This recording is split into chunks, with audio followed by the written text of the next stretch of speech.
Друзья, в последнее время мы много говорили о системах коррекции звучания наушников, которые позволяют приблизить этот тип мониторинга к привычной студийной акустике.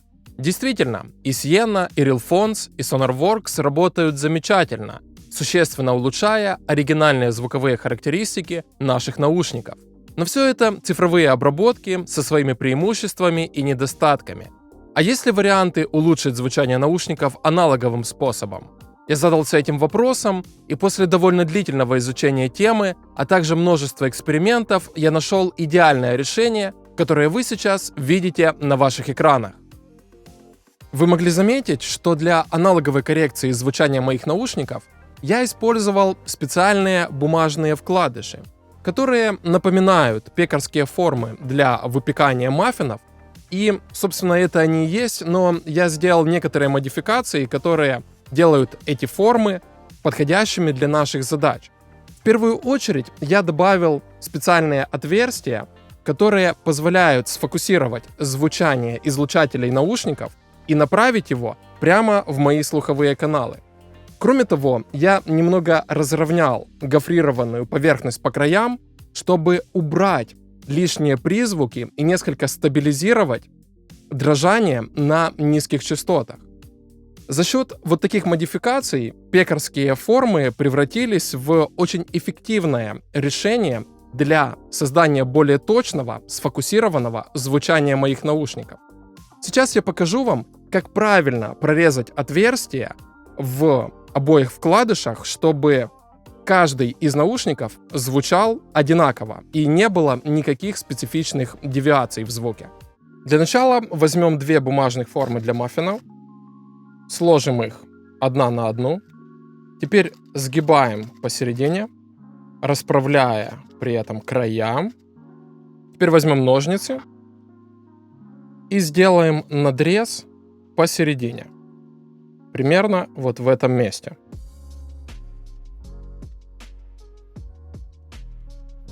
И теперь вырежем один треугольник с одной стороны и другой треугольник с другой.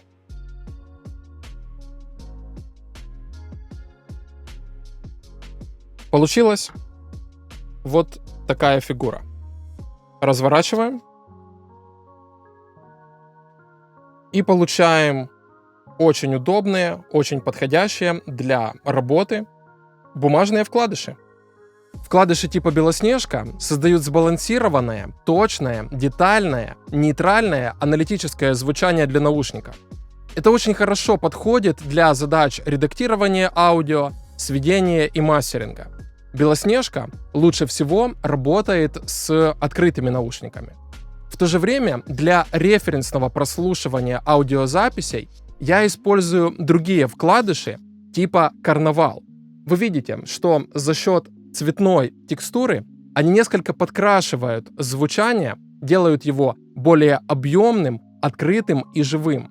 Конечно, вкладыши типа Карнавал создают более аудиофильское звучание, но это и неплохо в процессе прослушивания референсных записей или для понимания того, как наши миксы будут восприниматься обычными слушателями, которые будут проигрывать наши записи не на студийных мониторах, не на референсных наушниках, а на обычной бытовой или аудиофильской акустике.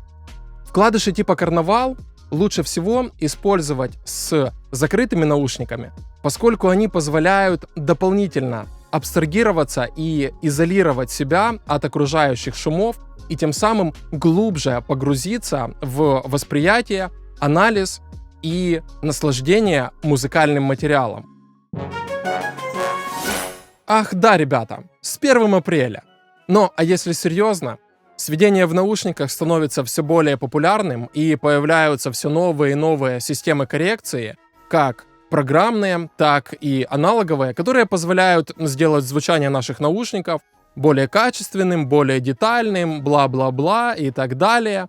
Но, а если на чистоту, я предпочитаю использовать вещи по назначению.